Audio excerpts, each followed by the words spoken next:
రే room number 201లో అంతా setup చేశాను. నువ్వు వెళ్ళు, సావిత్రికి ఫోన్ చేశాను, వచ్చేస్తాయి.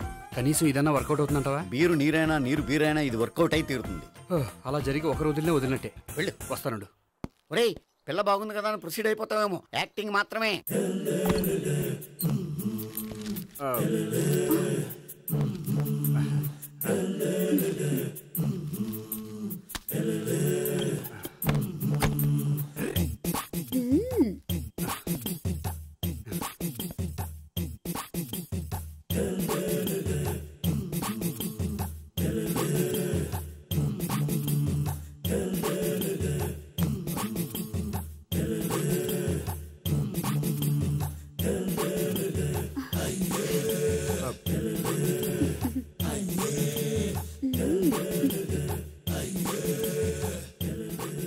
ఏంటి కొత్త?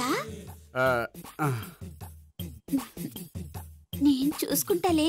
ఏంటి చూసుకునేది? మా ముసలాడేం చెప్పలేదా? చెప్పాడు, వస్తున్నా అని చెప్పాడు.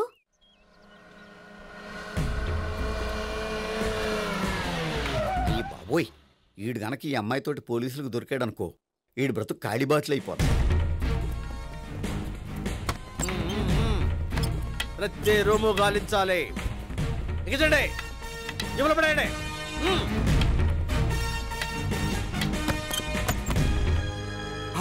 గోపి నువ్వా? సార్ మీరా? మీరా? నేనే.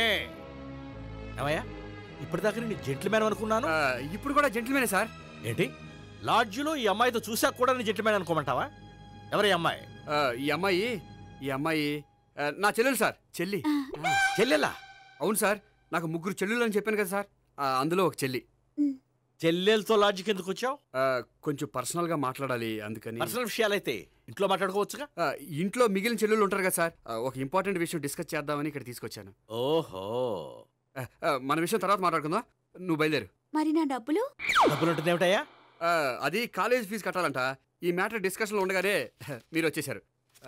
తీసుకో. అన్నయ్యా, ట్యూషన్ ఫీజ్? అదొకటి ఉంది కదా, ఎప్పుడు ఏం అడగాలో తెలియదు నీకు. మంచి అన్నయ్య. ఇదిగో, మిగతా ఇద్దరు చెల్లెలకి ఈ విషయం చెప్పొద్దు. అలాగే. చూడు జెంట్ల్మెన్ సార్, ఇంకెప్పుడు చెల్లెలు ఇటువంటి లాడ్జికి తీసుకురాకూడదు. అంతగా పర్సనల్ గా మాట్లాడాలి అనుకుంటే ఏ పార్కు తీసుకువెళ్ళు. Okay, that's right. తాత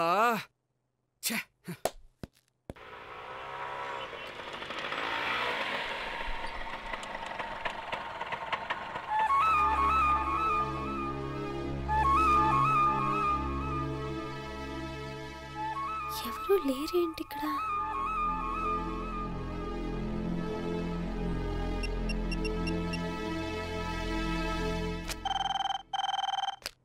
హలో గోపియర్. హలో, నేను సావిత్రిని. ఆఫీస్లోనే ఉన్నావా? ఆఫీస్లో ఉంటేనే కదా మాట్లాడేది. నువ్వెక్కడున్నావు? అదే లాడ్జ్. పనుండి బయటకు వచ్చాను. ఓ సరే, చెప్పు, ఏంటి విషయం? ఆహా, ఏం లేదు, ఊరికే మాట్లాడాలనిపించింది. మాట్లాడు. సాయంత్రం ఇంటికి ఫోన్ చేసి మాట్లాడతాను. సరే, నీ ఇష్టం. అమ్మ పోలీసోడా, ఎంత పని చేసావురా. మీకు బ్యాడ్ హ్యాబిట్స్ ఉన్న వాళ్ళు ఎక్స్క్యూజ్ చేశారంటే వాళ్ళని వదిలించుకోవడం చాలా కష్టం. ఏంటంటే అనవసరంగా భయపెడతారు. కళ్ళు మూసినా తెరిచినా వాళ్ళ ముగ్గురే కనిపిస్తున్నారు. ఏ క్షణంలోనైనా బ్రెయిన్ బ్లాస్ట్ అయ్యేలా ఉంది. మీకు ఈ టెన్షన్ తగ్గాలంటే ఓ పని చేయండి. ఏంటది? వాళ్ళ ముగ్గురికి నిజం చెప్పేయండి.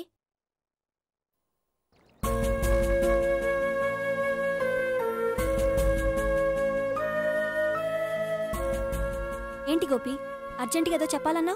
చెప్తాను, 5 నిమిషాలు వెయిట్ చేయి. హాయ్ గోపి. ఏంటి అర్జెంటుగా రమ్మన్నావు? ఈ అమ్మాయి ఎవరు? భావన అని మంచి క్లాసికల్ డాన్సర్. తను నన్ను ప్రేమిస్తోంది. భావన, తను నేహ అని బ్యాంకులో పనిచేస్తుంది. తను కూడా నన్ను ప్రేమిస్తోంది.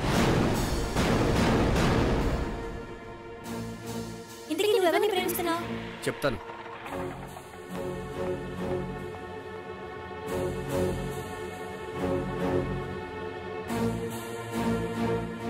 హాయ్ గోపి, ఏంటి ఇక్కడికి రమ్మన్నావు?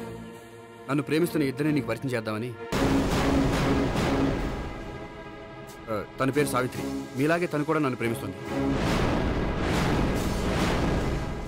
మీ ముగ్గురు నన్ను ప్రేమిస్తున్నా, మీ ముగ్గురులో నేను ఎవరిని ప్రేమించట్లేదు. అసలు ప్రేమించాలని ఉద్దేశం కూడా లేదు. ఏ ఉద్దేశం లేని వాడివి నా వెంట నువ్వు పడ్డావు?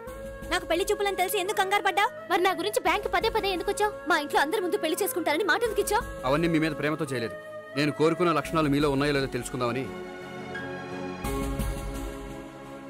ఆ లక్షణాలు మీలో ఎవరిలో ఉంటే వాళ్ళనే పెళ్లి చేసుకుందాం అనుకున్నాను. అంటే 4 షాపులు తిరిగి కావాల్సిన బట్టలు సెలెక్ట్ చేసుకున్నట్టు మా ముగ్గురు చుట్టూ తిరిగి కావాల్సిన వాళ్ళని సెలెక్ట్ చేసుకుందాం అనుకున్నావా? ఆడవాళ్ళంటే నీ దృష్టిలో అంత లోకువా? నీకు నచ్చిన అమ్మాయి దొరకడం కోసం మా అందరి జీవితాలతో ఆడుకుంటావా? అయినా ప్రతి మగాడ నీలా ఆలోచిస్తే ఒక పెళ్లికి చాలా మంది ఆడవాళ్ళ జీవితాలు నాశనం అవుతాయి. ఏంటి, నేనేదో నమ్మించి మోసం చేసినట్టు మాట్లాడతారేంటి? నువ్వు చేసింది మోసం కాక ఇంకేంటి? నీ స్వార్థం కోసం మాలో లేనిపోని ఆశలు కల్పించడం మోసం కాదా? మేము ఎలాంటి వాళ్ళమో తెలుసుకోవడం కోసం లేని స్నేహాన్ని నటించడం మోసం కాదా? అయితే ఇప్పుడు ఏమంటారు? మా ముగ్గురులో ఒకళ్ళని పెళ్లి చేసుకో. రైట్. నేను చేసుకోను, నా వల్ల కాదు. అయితే నీలాంటి వాళ్ళు బతకూడదు. ఏమైందండి అంత గట్టిగా అరిచారు? కొండ మీద నుంచి తోసేస్తే అరవరేంటండి? కొండ మీద నుంచి తోసేశారా? అదేంటి? అదో పెద్ద పీడకల్లండి, వదిలేండి. నేను వదిలేస్తాను, కానీ వాళ్ళనెలా వదిలించుకుంటారు? చెప్పనండి, చేసి చూపిస్తాను.